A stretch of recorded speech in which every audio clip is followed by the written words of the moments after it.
Like, having all those charms is not gonna make up for your lack of personality. You know, like. Hello, my sugar babies. My name is Cherise, aka Cherisberries, your local sustainable girl. Let's just look back on some 2024 trends so we can avoid making the same mistake in 2025. I'm going to be ranking these trends from worst to best, starting with the micro trends. These are trends that were so big this year, but I feel like it will all just end up in a landfill in a matter of time. First on the list, and this hurts to say as a maximalist, but charm necklaces. Or anything charm, really. I think we can all agree that 2024 was the year of the charms. Bag charms, shoe charms, charm bracelets, charm necklaces. Any kind of charm, really. Charm necklaces are a good trend in theory, but it fails in practice. Like, it looks great after making it at a cutesy little flea market, but once you use it, it starts to tarnish and it looks. My personal experience when buying charm accessories from expensive flea markets is that the charms fall off. And to me, it's very obvious when someone's wearing a charm necklace just because it's trendy, not because it's their style. Like, having all those charms is not gonna make up for your lack of personality. You know, like, take me for example, I had a charm necklace and it just always felt off. And then I realized it's because it just doesn't fit my lifestyle, my personality. I want my necklaces to be non-tarnished and great for everyday wear. And beyond aesthetics, at the core of this trend is overconsumption. The origins of this trend, like collecting little charms, scavenging for little trinkets, it's a cute concept, but this is the fetishized capitalism version of it. Which is why if you do want to participate in this trend, you can't make a charm necklace in one go. I think for me, the best way to do it, and to be honest, the right way to do it, is to just collect these charms over time, let them tell your story. As for me, I'm just sticking with some pendant necklaces for a timeless look. You know what doesn't look timeless? Bubble skirts. I've seen other people call them adult diapers, and I guess I kinda see it, but they can also be really cute when it's styled well. But that's the thing, like no matter how well you style it, it's a one-trick pony. Like, I'm pretty sure I've only seen two looks of the bubble skirt, paired with a jersey, or a white bubble skirt paired with a black top, paired with kitten heels, both of them. And then once you get tired of that one look, it sits in your closet unused and then it'll probably end up in a landfill. So if you do like this trend, you may want to think about it, or better yet, you can DIY it, because I've seen a lot of people turn their regular skirts into bubble skirts just by folding them temporarily. At least in that way, you don't have this one piece that's only good for one thing. Another trend that was thriving on my For You page, but I did not see a single one in real life, was Puma Speed Cats. I feel like the fashion people were really pushing it to be the next it shoe. It just didn't happen for me. I feel like they're in that weird in-between space of too weird for normal people and too normal for weird people, if that's making any sense to you. And compared to other it shoe candidates, Puma Speed Cats aren't classic looking. And yeah, sure, they look good. Okay, they don't. Who am I lying to? You look like you're walking on balloons. It's a goofy looking shoe. Like, I'm not gonna lie. And I guess that's why they're called speed cats, because they showed up fast and they also disappeared just as fast. Speaking of fast, let's talk fast fashion. Our next tier is the mid tier. These are trends that I feel like generally look good on everyone, it's just that fast fashion also ruined it for everyone. First on the mid tier are bows. These were part of my 2023 trend prediction, and it's already 2025, so 2 years late, much like me and my YouTube channel. I honestly really like the direction that this trend went, because I was expecting that there to be like really big bows, just like in the 2010s. The smaller version of bows are much more classic and definitely more timeless. I even have a Ghani-inspired top that I wore to Japan on my birthday. Are the bows overdone? Personally, I don't think so, but when it's not done well, it really does cheapen the look of the outfit. Like, here's a shitty top, I threw on some ribbons on it, and now it's coquette. Now it's being taken advantage by fast fashion as kind of like a band-aid solution on some really horribly made clothes. It was cute, it was timeless, and then fast fashion ruined it. Next on this tier are animal print. Say what you will about animal print, it's very cunt when you do it right, and I feel like vintage is the only way to go for this. My favorite animal prints are leopard and zebra. Compared to the cow print trend, the fact that leopard print has been around for quite some time is just proof that it's not a micro trend.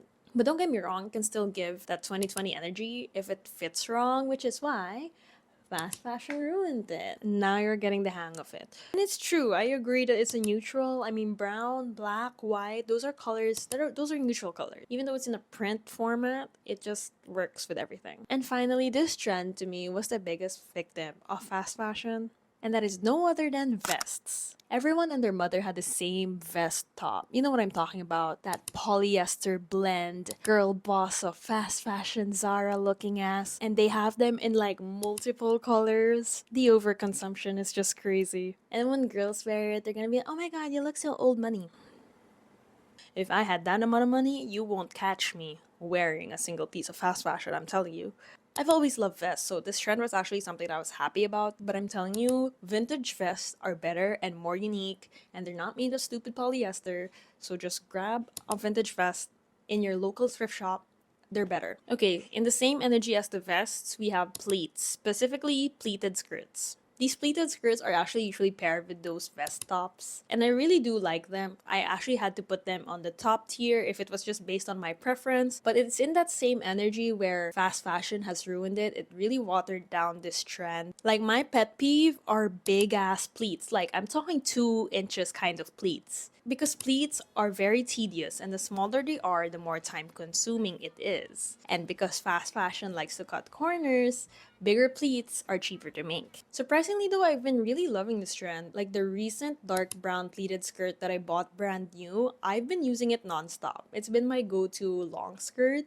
And I feel like the key here was I picked a heavier fabric skirt with a dark color. So it doesn't look as cheap, even though as cheap. However, nothing beats vintage talaga. I did thrift a green pleated skirt, and wow, the detail of these pleats on this skirt and the way that it moves on my body, like you can tell these pleats were made with intention. And that is why I feel so bad for all the trends in the mid tier, because these are trends that are good. Like, these are trends that I fuck with. And then fast fashion comes to ruin everything.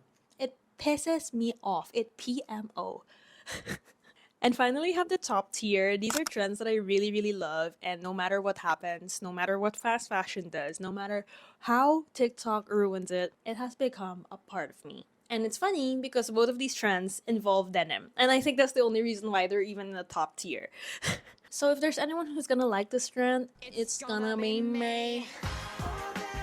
First in our top tier is denim on denim. I thought I was just making this up in my head, but turns out it was an actual trend that was happening. I don't know, that's what Vogue said. Trust them, not me. So the trend here is denim on denim, not denim itself. Like, I'm all for serving Britney Spears and Justin Timberlake at the MTV Awards, but more than anything, denim is a classic. Denim is a staple. Denim is versatile. So even if you style them separately, you style it with different trends, it's still gonna work, because that's denim. And not to mention, you can easily thrift good denim. In my honest opinion, thrifted denim will always be better than brand new denim. An honest question, is it just me, or is denim nowadays like a way shittier quality? Like, you can just feel the difference in quality, and after a few washes, they look more used than the dead person's pants that I got from the thrift shop, you know?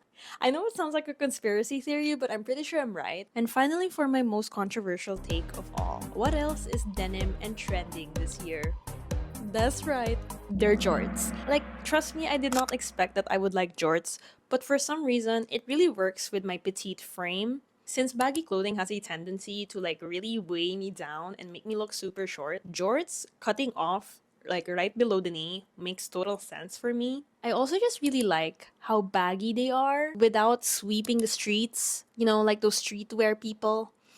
It's beyond the weird stares that I get whenever I wear them. They're just super functional, super casual, and I'm glad to say that I bought mine from a local brand. And I can't believe that I just started my jort loving journey in 2024, because I bought it late 2023. I swear to God, for half of 2024, I'm pretty sure I was wearing jorts. Like, I only really stopped wearing them during the time I entered the corporate world, and it is also part of the reason why I resigned from the corporate world. If my jorts don't belong here, then this is not a place where I can be myself. But that's just how much I love them, okay?